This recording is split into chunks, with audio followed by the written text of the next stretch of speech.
Esse capítulo ele aborda sobre as comunidades, né, mais precisamente sobre a estrutura dessas comunidades. A gente sabe que comunidade é uma entidade bastante complexa de ser estudada, de ser analisada, porque a comunidade ela engloba todas as populações de um determinado local, num determinado tempo, e ocorre ali relações biológicas, né, entre essas populações. E para se entender uma comunidade, a gente tem que analisar a estrutura dessa comunidade. Dificilmente os trabalhos, né, as pesquisas, trabalham com a comunidade, né, com toda uma comunidade de um determinado local, porque é uma entidade muito complexa e vai envolver a parte da microbiota, né, os micro-organismos, os vegetais, os animais, então assim, é muita coisa. Mas é possível de se entender alguns aspectos da comunidade. E é o que esse capítulo ele tenta fazer.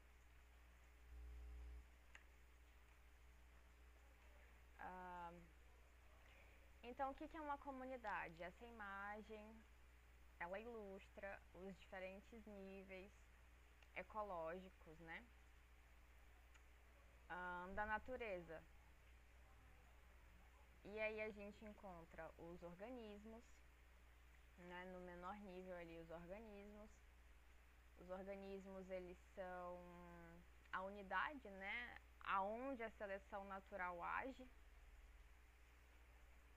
Vários organismos de uma mesma espécie formam uma população e várias populações juntas ali num determinado local, no tempo, formam uma comunidade, né? E a comunidade é justamente o que a gente vai trabalhar nesse capítulo. Então, mas o que é uma comunidade, né? Então, os ecólogos, eles passaram mais ou menos um século para tentar definir o que é a comunidade. E porque a comunidade, de fato, é uma entidade, é um conceito bastante complexo, mas existem conceitos que abrangem, né, que são estruturados de formas diferentes. São conceitos diferentes para a comunidade. A gente tem esse conceito que é um conceito mais operacional, é um conceito fácil de se trabalhar, ele é mais... esqueci a palavra, mas ele é mais fácil de se trabalhar. Que é o conceito que foi mencionado no início do vídeo, né? A comunidade são todas as populações em um determinado ambiente que estão ali se relacionando num tempo simultaneamente, né? Ao mesmo tempo, no mesmo tempo. Mas existem outros pesquisadores que tentaram trabalhar tentaram identificar, né, conceituar a comunidade de forma diferente, de forma um tanto mais complexa, né, tentando definir comunidade com mais detalhes, né, e existem dois pesquisadores que tentaram definir a comunidade de forma mais abstrata, tudo mais, que foi o Clement e o Gleason, né, que são dois ecólogos que tentaram definir o que é a comunidade. E eles tentaram definir, né, buscaram identificar um conceito que seja um conceito diferente desse operacional para a comunidade. O Clement, se eu não me engano, ele é mais anterior a Gleason, mas eles viveram no mesmo período, né? Então, a gente tem de um lado Clement e de outro lado Gleason com propostas, com conceitos de comunidade que são antagônicos, né? Com conceitos que confrontaram. Então, Clements propõe a sua teoria, o seu conceito de comunidade, e Gleason propõe o seu outro conceito. São conceitos antagônicos e são conceitos também situacionais. É por isso que não dá para dizer qual que está mais correto ou qual que é a verdade, né? Para conceituar a comunidade, porque não são conceitos gerais. E aí, para Clements, ele pensa numa comunidade como sendo algo fechado, né? As comunidades, a distribuição das espécies nas comunidades, elas são coincidentes. Então, as espécies que ocorrem em uma comunidade, ela só ocorre ali, né? A ocorrência dela coincide só com aquela comunidade, ela não vai ser encontrada em outra comunidade, porque as comunidades, elas têm espécies que são características dali. E ainda para Clements, entre uma comunidade e outra existem fronteiras, existem regiões que separam duas comunidades, e essas regiões, elas são chamadas de ecótonos. Para Gleason, ecótonos não existem, né? Não existem uma delimitação clara de onde finaliza uma comunidade e inicia uma outra. Não existem essas regiões de fronteiras, né? Para Gleason, ele pensa em uma comunidade aberta, uma comunidade onde não existem espécies que dependam daquela comunidade, daquele local, e que só são encontradas naquele local, né? Porque para Gleason, as espécies, elas ocorrem em diferentes comunidades, porque a comunidade é um sistema aberto. Então, a distribuição dessas espécies ocorre de forma independente às comunidades. E aí, a gente pode observar nesses dois gráficos que são modelos do que seria a ideia de comunidade aberta de Gleason e fechada de Clements. Então, no gráfico A, a gente tem o que seria a comunidade para Clements e B para Gleason. No eixo Y é a abundância de indivíduos, né, por espécie. E no eixo X é o gradiente ambiental. O gradiente ambiental é a mudança, a variação que todo ambiente ele vai encontrar conforme você vai passeando por ele, né? Conforme vai passando pelo ambiente. Então, o ambiente vai ter variáveis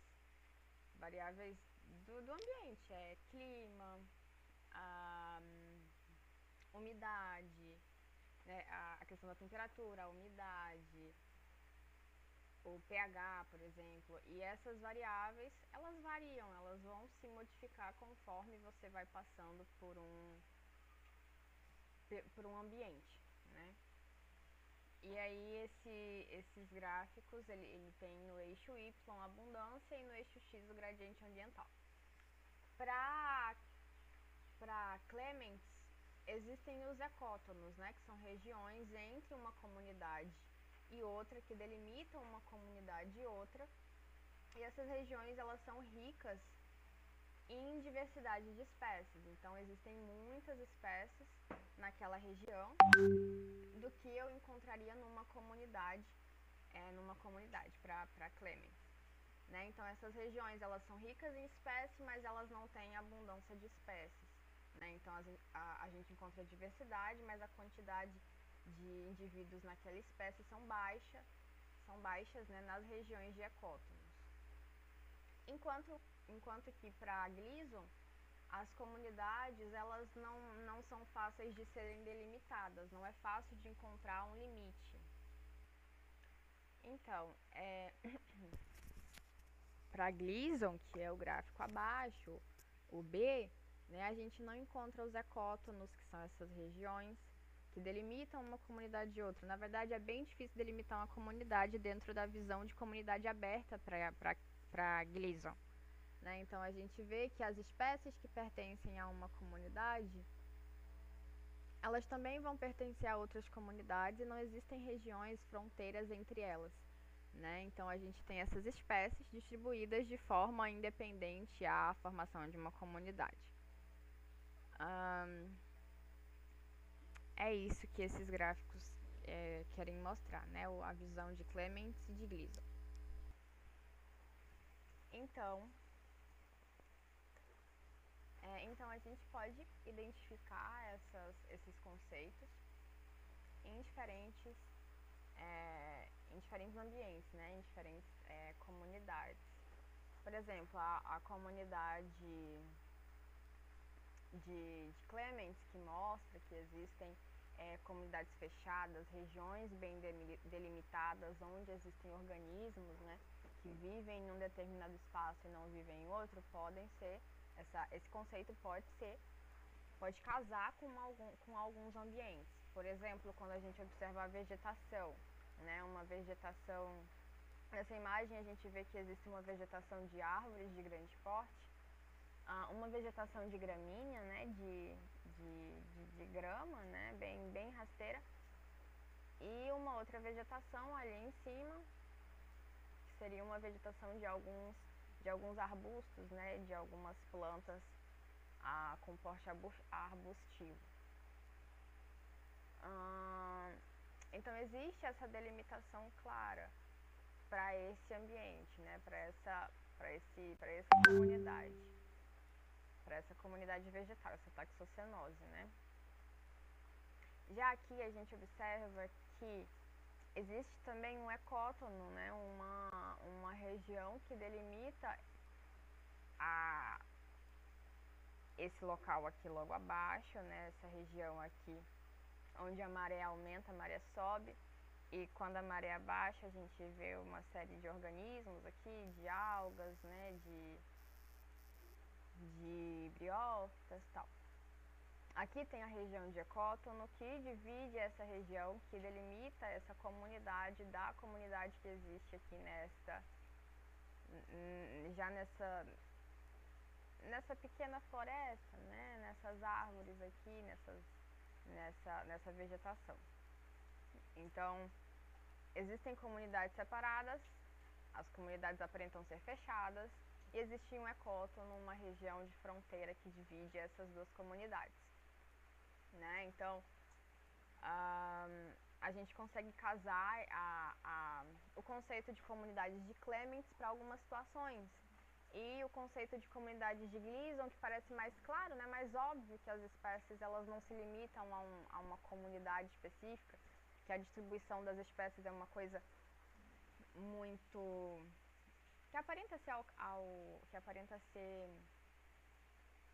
que não aparenta limitar-se a uma determinada região, né? Se a gente pega uma comunidade, a gente acredita que a ideia de Gleason seja mais correta, mas a ideia de Clements também é um conceito, né, de comunidade que ocorre. Então, são situações, né? A de Gleason cabe para algumas situações, acredito que a grande maioria, e a de Clements também cabe para algumas situações. Esse gráfico ele ilustra diferenças no solo, né? Diferentes tipos de solo, duas comunidades aí, taxocenose, né, na verdade, com o solo serpentino e o solo não serpentino, e aí entre esses solos uma região de ecótono, né, que é uma fronteira para essas duas comunidades.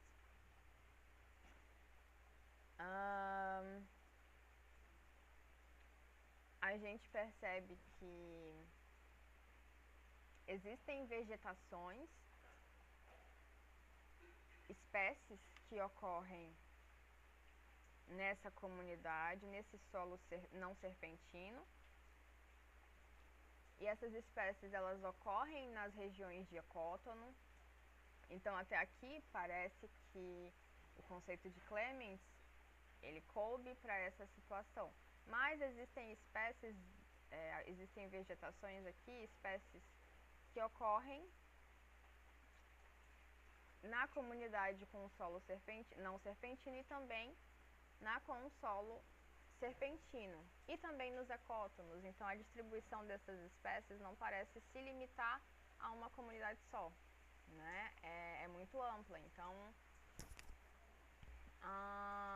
existe esse equívoco no pensamento de Clements quando a gente traz o conceito para o geral, né?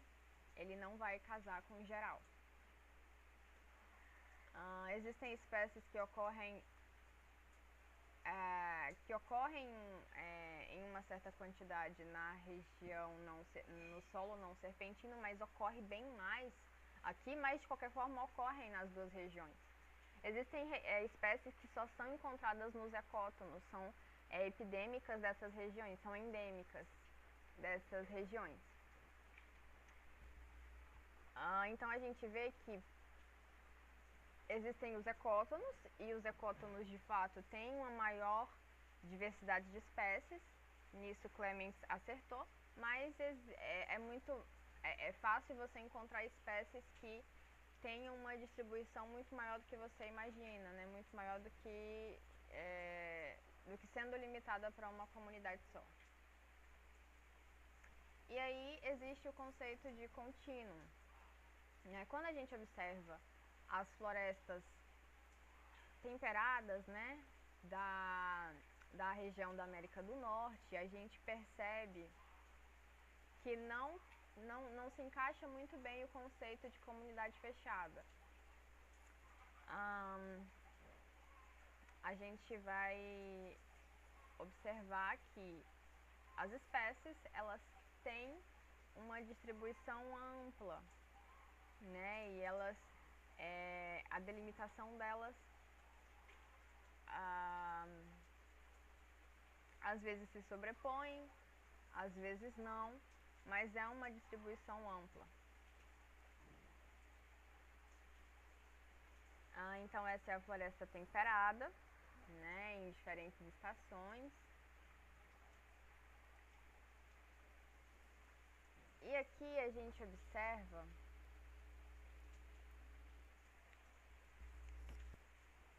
que existem espécies que ocorrem num determinado local, espécies que só ocorrem ali naquele local. Por exemplo, se a gente pega essa região em vermelho que delimita a ocorrência de uma espécie, a gente pode ver que existem outras espécies que também ocorrem nesse determinado local, mas também podem ocorrer bem longe dali, né? Então não é... É claro que as espécies, elas ocorrem num determinado ambiente de acordo com as condições do ambiente, mas essa distribuição, ela parece muito mais ser randômica do que existir aquilo que Clements disse, né, das espécies ocorrendo, sendo características de um ambiente, né, isso sempre. Então a gente vê que existem espécies aqui delimitadas a regiões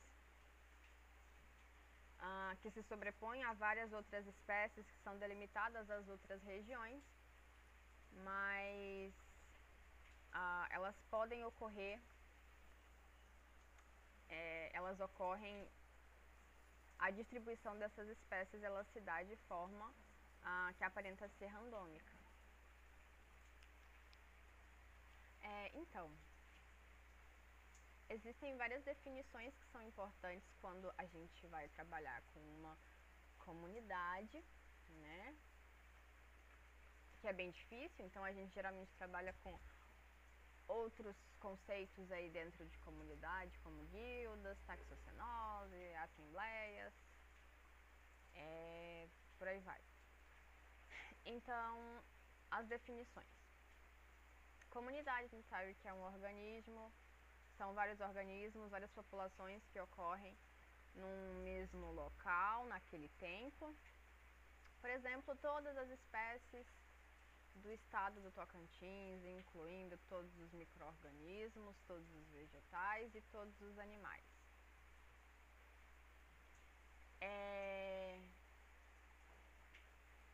Meu gato. Mas então, comunidades, um exemplo, todas as espécies do estado do Tocantins. Guilda. Então, são aquelas espécies que utilizam os recursos de forma comum, né, e que utilizam os mesmos recursos. Então, na comunidade a gente vai ter espécies com funções que elas executam, e a gente pode dividir grupos de acordo com a função. Por exemplo, todas as espécies que são frutíferas. Todas as espécies frutíferas vai ser trabalhada aí dentro do conceito de guilda. Taxocenose são todas aquelas espécies que têm alguma relação filogenética, né, e fazem parte de um grupo, né, então são espécies ali próximas que fazem parte de um grupo, um táxon, né, então está relacionado aí com as relações filogenéticas. Então todas as espécies de lagartos, né, é uma taxocenose. Assembleia são grupos de origem taxonômica e que ocorrem num local específico. Então, eu estou falando aí de uma taxocenose, mas é uma taxocenose que está delimitada a um local, né? Então, é mais fácil trabalhar com assembleia, né? A gente tem uma delimitação maior. Por exemplo, todos os lagartos, só que todos os lagartos da América do Sul. A gente pode falar de uma guilda local, que são aqueles animais que desempenham uma função semelhante, seja qual for ela, e que são limitados a um local, né, que tem uma ocorrência comum. Todos os frugívoros da América do Sul. E aí a gente também tem sinúzia, que são espécies com origem taxonômica comum, é uma taxocenose, que utilizam de um recurso comum, então elas formam uma guilda e ocorrem no ambiente comum. A gente fala que é sinúzia. Então são os lagartos frugívoros da América do Sul.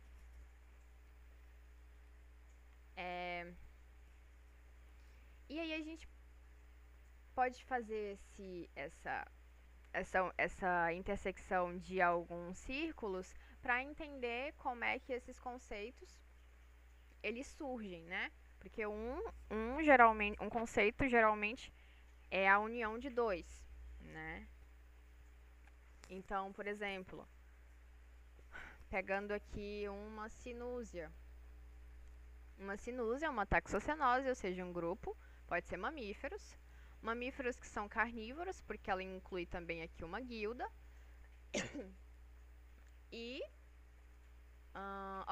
são todos os mamíferos carnívoros de Porto Nacional. Então, é a comunidade de Porto Nacional. Então, é isso. As comunidades biológicas dizem respeito às regiões, né? Todas as regiões do planeta vão ter espécies que coexistem, né? Então, todas as regiões a gente vai encontrar uma quantidade de espécies, uma diversidade ali de espécies que coexistem num mesmo ambiente. E esses organismos, eles vão se relacionar, né? A gente vai encontrar relações com esses organismos, relações entre eles, relações de predação, de competição, alimentar, né? Então, esses organismos que fazem parte da comunidade, que são os micro-organismos, a vegetação, né? E os animais, eles vão se relacionar e aí a gente vai ter essa ideia de uma comunidade biológica. Então, a gente pode buscar entender uma comunidade, mas por onde que eu poderia começar, né? Por qual medida, a partir do que eu poderia começar a identificar padrões, identificar características nas comunidades. Uma das possibilidades seria a partir da riqueza de espécies, né? Então, uma das medidas mais amplamente utilizadas para entender a comunidade seria a diversidade de espécies. E a partir da diversidade de espécies, a gente pode buscar, né, formular hipóteses entender, fazer inferências do porquê que aquela comunidade tem certa quantidade de espécies, sendo, por exemplo, uma comunidade, uma região muito menor, como o exemplo dado aqui pelo slide, né? Ele exemplifica uma ilha no Colorado, né? Uma ilha chamada Barro Colorado, que é bem pequena, 16 quilômetros quadrados, mas que abriga cerca de 211 espécies de árvores, muito mais do que em todo o Canadá, por exemplo. E 1 hectare no Peru, né, na região amazônica do Peru, no bioma amazônico, e Equador, abrigam 300 espécies de árvores. É uma região muito maior, né? Só que não acompanhou tanto o crescimento de espécies. Então, por que nessa ilha minúscula teria tantas espécies? O que está acontecendo ali que favoreceu ao aumento da diversidade? Então, hipóteses podem ser formuladas para buscar entender a comunidade e a sua estrutura a partir de dados como esse, né, de riqueza de espécies. Se não for pela riqueza de espécies, a gente pode também buscar entender as comunidades relacionando com a alimentação, com os níveis tróficos, por exemplo. Então, quando uma comunidade contém um número de espécies muito, muito, muito grande, talvez seja muito mais fácil trabalhar com a função que a espécie executa naquele ambiente.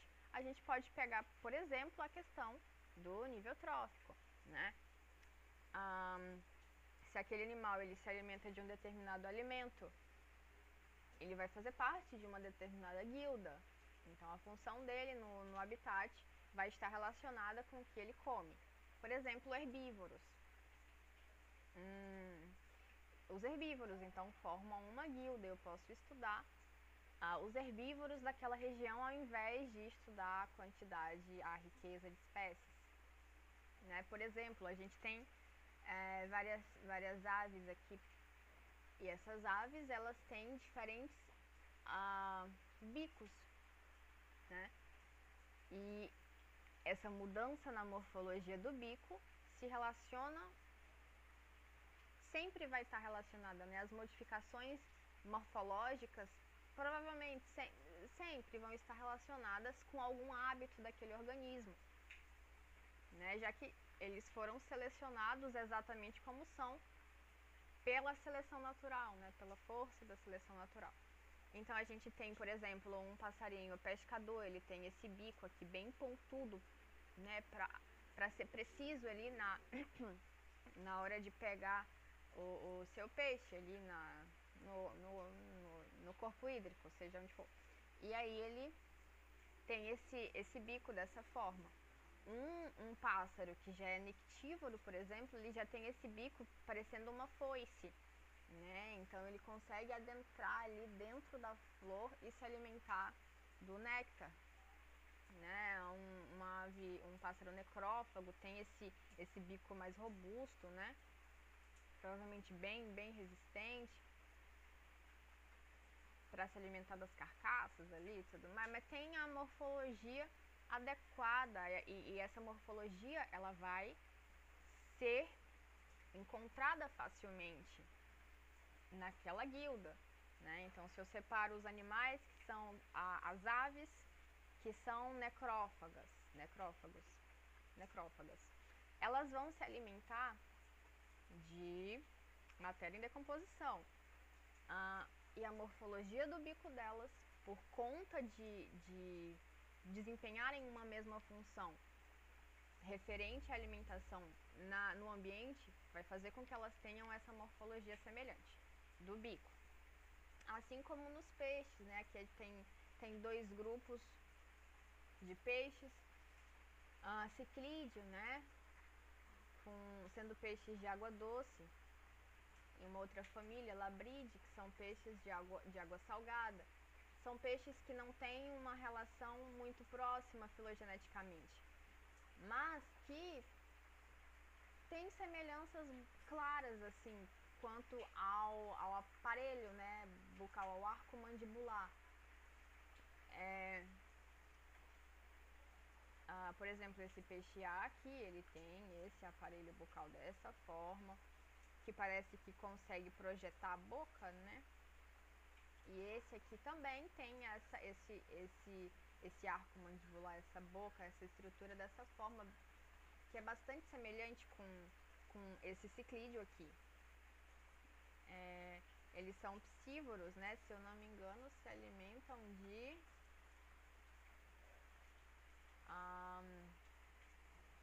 o I é piscívoro, alimenta de pequenos peixes e invertebrados. E o A é piscívoro, o I se alimenta de pequenos peixes e invertebrados. Os piscívoros, se eu não me engano, se alimentam, né, das escamas, dos resíduos que ficam ali nesses outros peixes, que são resíduos menores, né, que são coisas pequenas. Assim como essa espécie de labridinha I, que se alimenta de pequenos peixes e invertebrados. Então convergiram, o aparelho bucal convergiu por ter uma alimentação semelhante. Por exemplo, em D, a gente vê um ciclídeo com a boca assim, com a boca voltada para a região da superfície, né, para a região ali sedimentar. E D, A, B, C... Não tem D, né, mas ele se alimenta ali do sedimento. Já a espécie ali de labrídeo, a espécie em L também tem uma boca um tanto voltada, assim, né, uma estrutura mais voltada para baixo, não direta, né, assim, horizontalmente, né. Então, esses organismos possivelmente se alimentam ali do que existe no sedimento, né. Então a gente vê que existe uma convergência que levou a esses organismos desenvolverem estruturas semelhantes, mesmo sendo distantes filogeneticamente. Então existe essa convergência. Então a gente pode estudar a comunidade a partir da função que aqueles animais executam na natureza, ao invés de utilizar a diversidade de espécies ou cada táxon, né? Ou abundância, tudo mais. A função é uma forma também de se avaliar a estrutura da comunidade a partir de guildas. Então,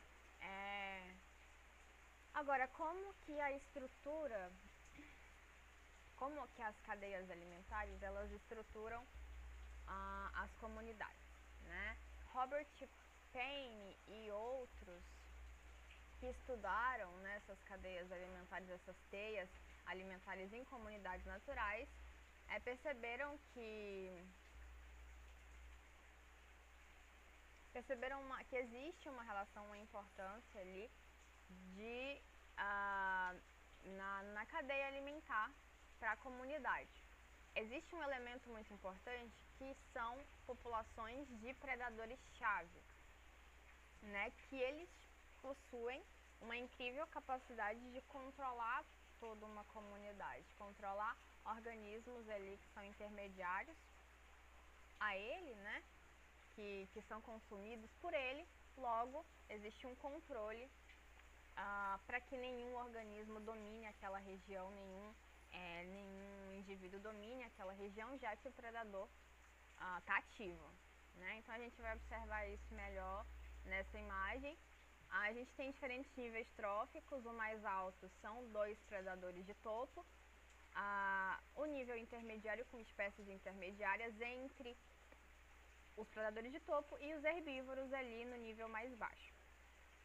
Então, existem algumas espécies de herbívoros, são 2 comunidades. Uma comunidade representada pelo predador-chave Pisaster, pelo predador de topo Pisaster e pelo Heliaster como um outro predador. O que acontece é que existe uma maior diversidade de espécies na comunidade onde o predador de topo é Eliaster do que na comunidade onde o predador é Pisaster.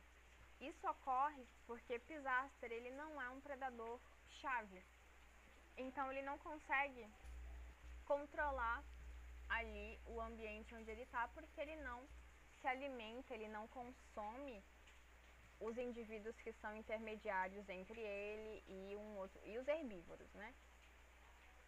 Então, a diversidade de espécies é bem baixa. Já em Eliaster, a diversidade de espécies é maior porque ele controla, ele consome os indivíduos intermediários. Então, não deixa que nenhum indivíduo se aumente a população a níveis fora do padrão, se tornando assim uma espécie territorialista, né, que fique naquele ambiente sozinha e que não se dá bem com outras espécies tal, e ela domina aquela região. Isso não ocorre em Eliaster porque ele é um predador chave, né? Em Pisaster a gente tem só uma espécie intermediária, porque Pisaster não se alimenta dessa espécie, logo essa espécie cresce, a abundância dela cada vez aumenta mais, já que não tem outros organismos ali para competir com ela, porque ela dominou a região.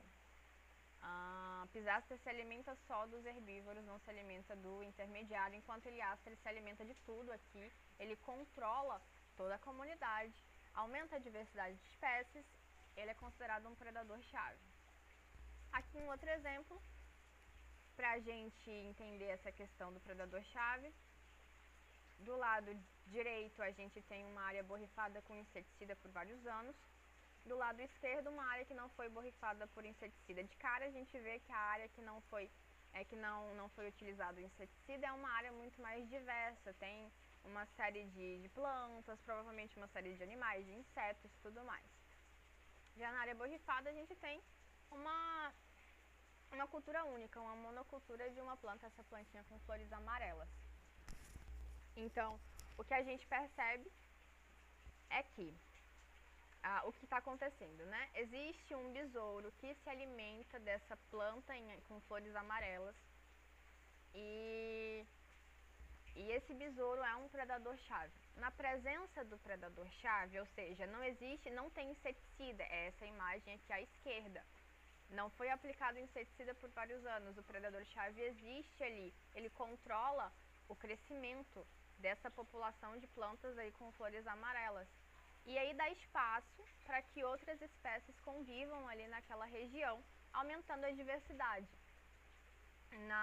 Nessa cultura aí do lado direito já não existe esse predador-chave. A espécie intermediária domina a região, essa planta com flores amarelas domina a região e não tem espaço para outras plantas, né, para uma maior diversidade de espécies, né? Então, o predador-chave controla o ambiente.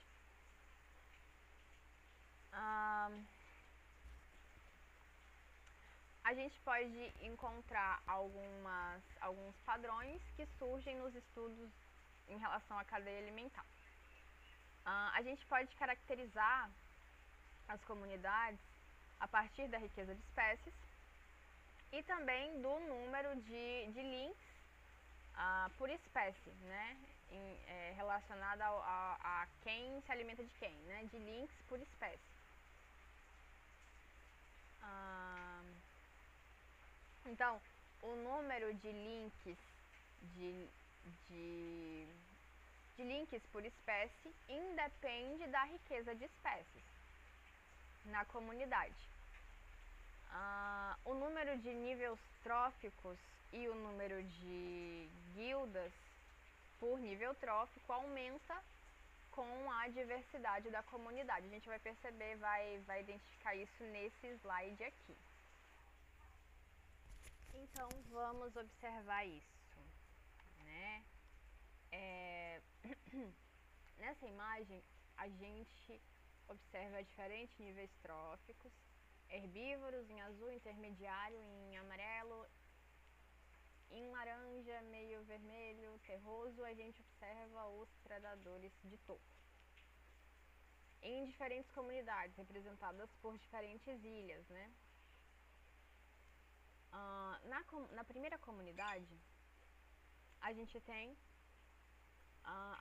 algumas medidas, né? Medidas do número de espécies, são 5 espécies no total nessa comunidade, número de guildas na comunidade e número de links na comunidade e, por fim, número de links por espécie. O que a gente vai observar é que existe uma tendência de crescimento do número de guildas e do número de links totais, conforme aumenta a quantidade de espécies. Na primeira comunidade são 5 espécies, na segunda são 8 espécies e na última, que é a terceira, são 14 espécies. Conforme aumenta o número de espécies, aumenta o número de guildas. De 3 vai para 4, de 4 vai para 6. O número de links também aumenta bastante, de 6 vai para 10, de 10 vai para 22, então parece que existe uma tendência forte de aumento em proporção à quantidade de espécies, né? Mais ou menos aí proporcional à quantidade de espécies. Mas o número de links por cada espécie não tende a aumentar tanto, né? A gente observa que a média do número de links por espécie, na menor comunidade com 5 indivíduos é 2 números de links por espécie. Mas aqui nessa comunidade, que tem 14 indivíduos, em comparação a essa que tem 15, é uma quantidade muito menor. O número de links por espécie é 3.4. Não aumentou tanto assim, né? Então o aumento não é um aumento tão marcante quanto é o aumento dessas outras características que acompanham muito bem o crescimento do número de espécies, como o número de guildas e o número de links totais. Então a gente observa isso claramente.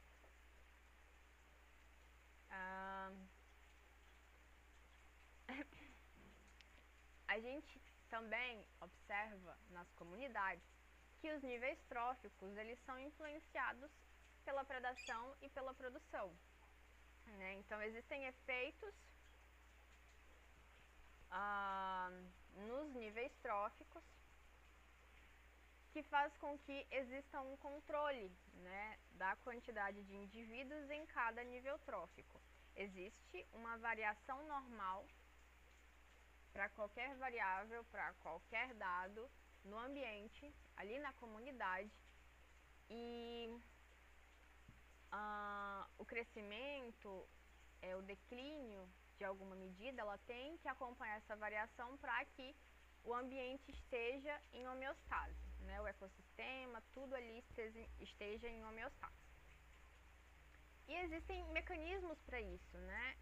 A gente vai observar 2 mecanismos que controlam a quantidade de indivíduos ali nos níveis tróficos, que são o mecanismo de top-down e o controle aí de bottom-up, né? Esses 2 controles dos níveis tróficos.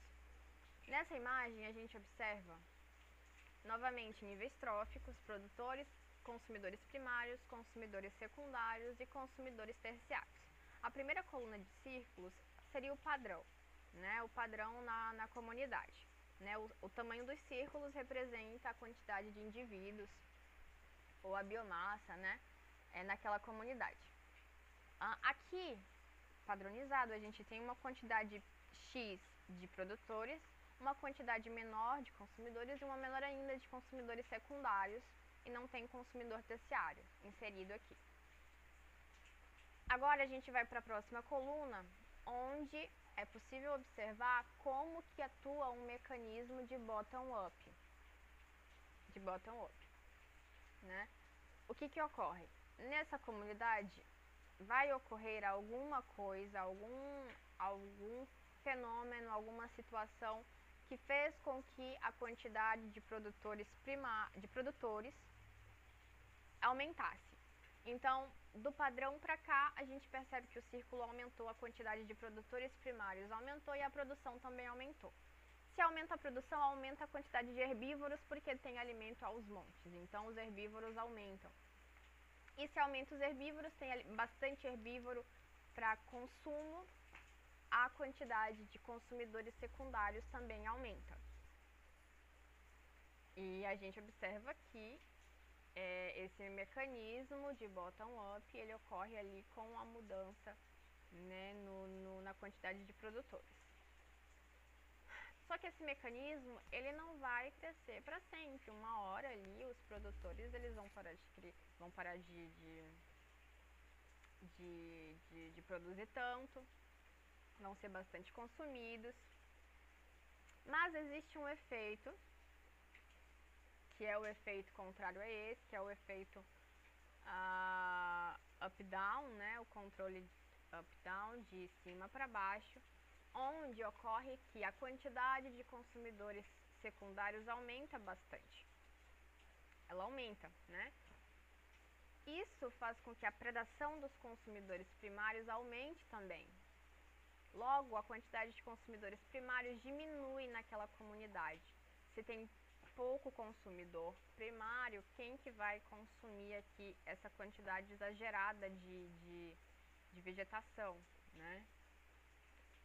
Então, existe esse mecanismo aqui também, que controla esse aumento, né, essa tendência aqui de aumento dos níveis tróficos subsequentes ao nível de produtor primário.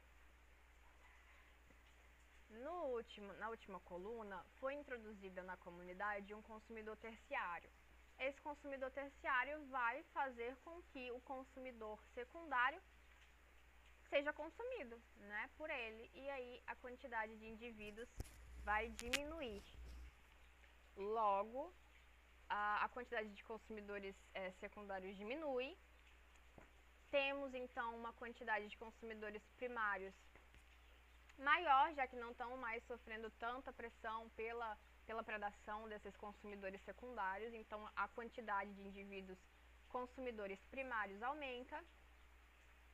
E com isso, aumenta a predação na produção primária, que estava exagerada, que estava muito grande. Então, existem mecanismos de controle, para essas situações, né, para os níveis tróficos. Então, mostrando aqui que o mecanismo de bottom-up, ele de fato ocorre.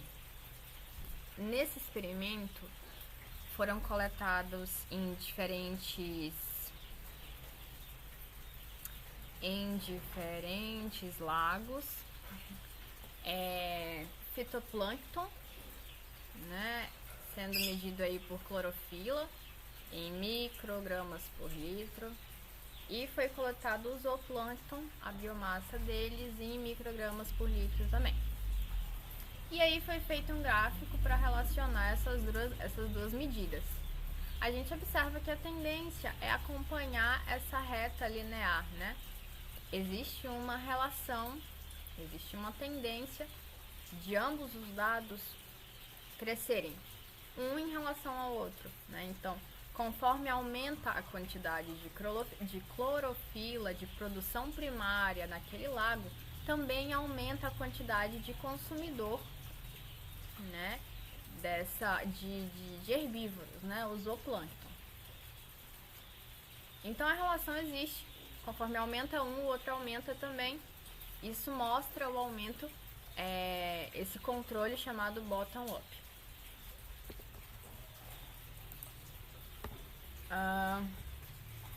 As espécies, elas variam na abundância relativa. Uma das diferenças interessantes entre as espécies é a abundância relativa para cada espécie dentro das comunidades, né? Então, a gente vai observar que nas comunidades existem espécies que dominam a região, que são poucas, e existem outras espécies, que são a maioria das espécies, que são mais raras naquela região, né? Tem um número de indivíduos bem menor. É o que a gente observa aqui na comunidade A, e na comunidade 1 e na comunidade 2. Nessas comunidades, a gente percebe que elas têm a abundância total, né, de indivíduos similar, são 20. A riqueza de espécies é a mesma, são 4 espécies, espécie A, B, C e D. Aqui também tem a espécie A, a espécie A, a espécie B, C e a espécie D. A composição é de espécie A, B, C e D para as duas, mas se a gente observa a abundância relativa de cada espécie, a gente percebe que é diferente, porque existe uma espécie dominante, existe uma espécie que tem uma abundância muito maior em relação às outras, né? Que é essa comunidade 2 aqui. Existem muito mais espécies dessa árvore do que das demais. Então a abundância relativa é diferente. E a gente observa essa diferença claramente quando a gente coloca esse gráfico, esse histograma representando aí a quantidade de indivíduos naquela espécie, né? Na comunidade 1 em azul, onde existe uma baixa abundância, na verdade uma abundância relativa igual, né? Uma equidade, uma equitabilidade na comunidade em relação a essa medida. A comunidade 1 ela se mantém constante, né? A espécie A, B, C e D tem a mesma quantidade. 5 espécies aqui, 5 aqui, 5 aqui, 5 aqui. A comunidade 2 tem uma espécie que é dominante, a espécie A. A quantidade dela é muito maior, né, na comunidade. Enquanto as outras, a quantidade é menor e existe uma certa variação. Então, a variação aqui é maior para a abundância relativa. Então, a gente pode observar isso bem nas curvas de ranking de abundância, né? Então, a gente vê que essas duas comunidades que a gente estava observando, uma que possui uma abundância relativa com uma espécie que domina, né? Então, tem uma espécie dominante e as outras não são, e as outras são mais raras. E na comunidade onde existe uma equitabilidade, a quantidade de indivíduos dentro das espécies ela se mantém constante, é padronizada. A gente não observa uma inclinação, né, enorme, uma inclinação lá nas comunidades, na comunidade que tem essa equidade, né? Então a gente pode traçar essas curvas no gráfico e observar esse fenômeno.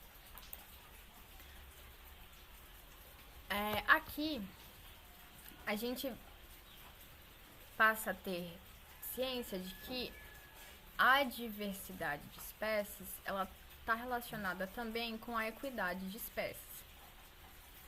Se existe uma equidade de espécies no ambiente, como aqui nessa comunidade B, nessa taxocenose B, a gente diz que em diversidade de espécies ela é maior.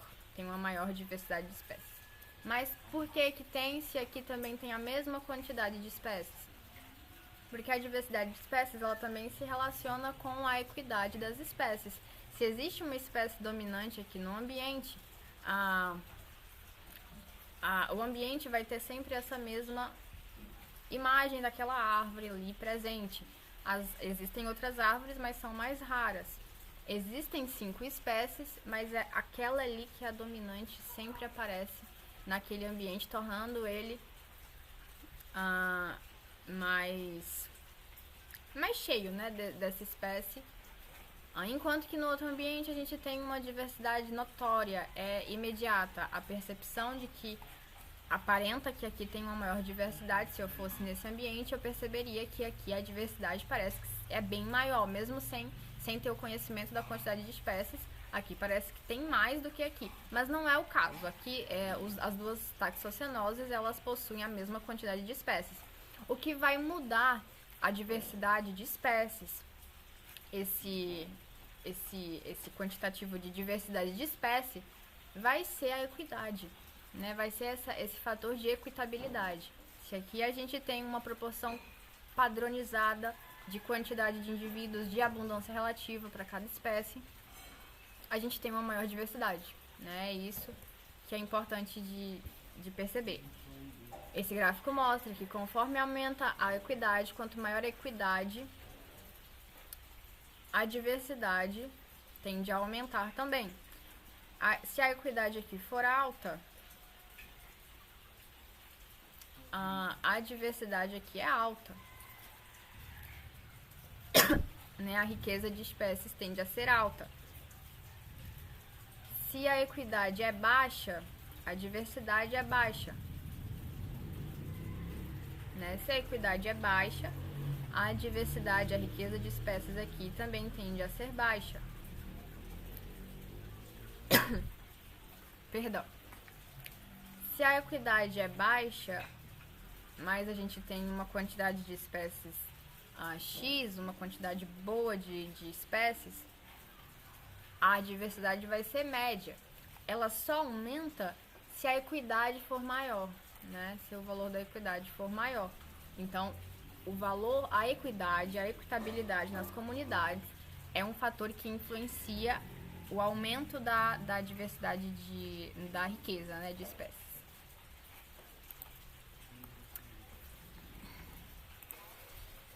Então, existe formas de calcular um valor que vai nos representar a diversidade da comunidade comparando com outras, né? E, bom, existe uma fórmula, que é uma fórmula que nos mostra esse índice, e essa fórmula, ela leva em consideração o número de indivíduos, né, o número de espécies, na verdade, e a abundância relativa dessas espécies, né? Leva em consideração essas coisas, além de precisar também de haver, né, um esforço coletivo, um esforço dos pesquisadores, né, para fazer a coleta dos indivíduos, para que se tenha uma boa representação daquela comunidade em número de espécies e tudo mais. Então a gente precisa disso: número de espécies, abundância dos indivíduos e um esforço amostral bacana para que a gente tenha um índice de diversidade de fato que represente aquela comunidade. Né? Se a gente for pegar apenas o número, a riqueza o número de espécies, né? Ela não vai representar aquela riqueza daquela comunidade, ainda mais se o esforço amostral não for satisfatório. Então, o que acontece? Esses gráficos, eles mostram que como o esforço amostral de fato, ele interfere na representação daquela comunidade quanto à quantidade de espécies, né? Então, quanto maior o esforço amostral, maior vai ser a quantidade de espécies que você vai identificar naquela comunidade. Então, maior vai ser o número de espécies. A gente observa que esses dois gráficos, um trabalha com anfíbios e répteis e o outro com pássaros. Para esses grupos, a tendência que é observado nos gráficos é essa tendência de aumento proporcional, né?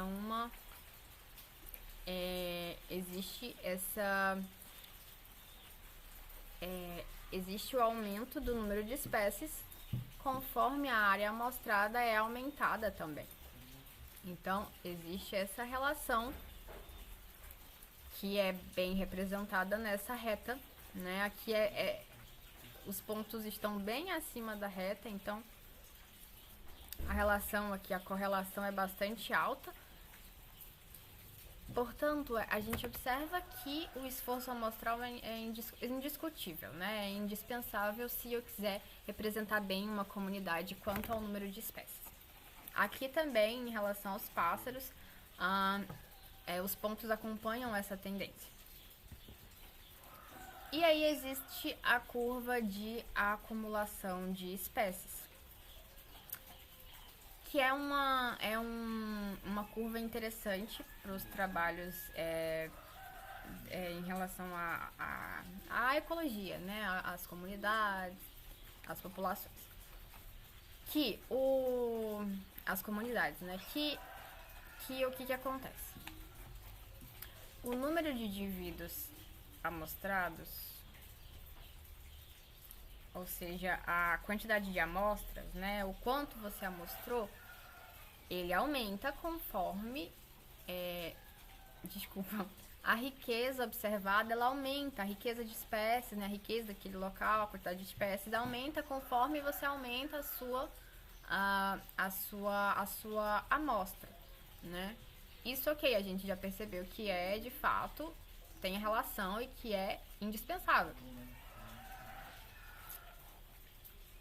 Mas, o que acontece? Se eu faço um esforço amostral bem grande, coleto bastante espécie, a minha riqueza observada vai cada vez mais aumentar, só que ela não vai chegar na riqueza real do ambiente, mas vai chegar numa amostra que represente muito bem a riqueza daquele ambiente.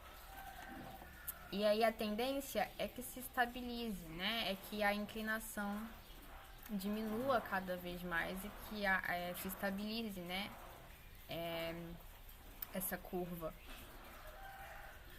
E aí a gente chegou, quando essa curva se estabiliza, a gente chegou numa representação adequada da riqueza daquela comunidade, né? Então a curva de acumulação é interessante. A gente observa que, voltando nesse exemplo, duas comunidades, e aí a gente tem várias características dessa comunidade, a gente tem abundância total de indivíduos, a gente tem quantidade de espécies, que são 5, mas a diversidade dessas comunidades, ela vai ser diferente. A gente pode comparar elas seguindo a fórmula, né, que vai ser mostrada a seguir, e aí ela vai nos dar um índice e a gente compara essas comunidades quanto à diversidade, né? Então, a gente vai ver a fórmula que chega nesse índice de diversidade de Shannon-Weiner. E esse índice de diversidade, ele é obtido como? Ele é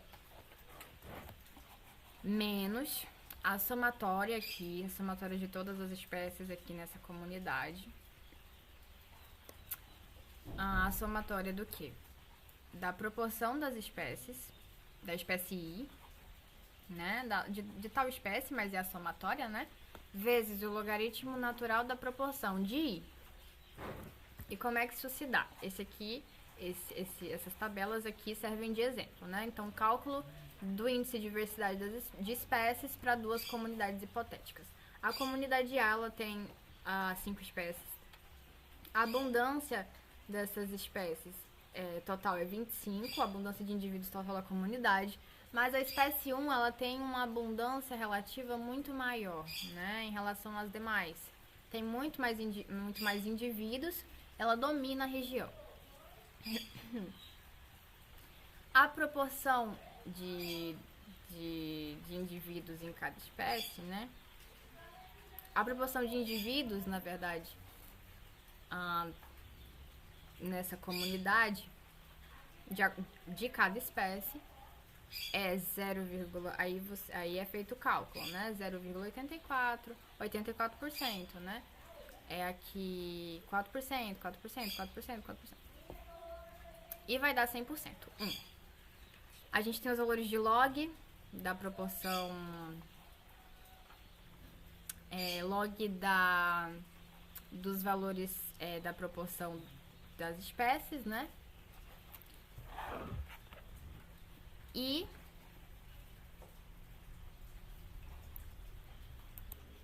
então, voltando aqui, né? Essa última coluna é a multiplicação da proporção vezes aqui o log da proporção da espécie, né? Então vai dar este valor aqui negativo, né? O log de um valor bem próximo a zero, sempre vai ser negativo. E aqui vai dar negativo. Mas na função, na fórmula, a gente tem esse negativo que vai anular o valor negativo e aí transforma em positivo. Na comunidade B, a gente tem uma outra comunidade com a mesma quantidade de indivíduos, com a mesma composição de espécies, só que a abundância relativa ela tem equitabilidade, é igual nas espécies. A proporção vai ser bem parecida, vai dar igual a 1. O log da proporção vai ser esse log também bem parecido. A multiplicação vai ser essa também similar, né? O resultado aqui é bem maior do que esse, 1.61, né? E 0.662. Aí na fórmula o valor vai dar positivo, né? Então a gente compara esses valores.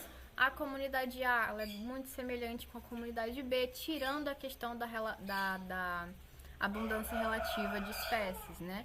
Uma tem equidade, que seria a comunidade B, e a comunidade A não tem essa equitabilidade.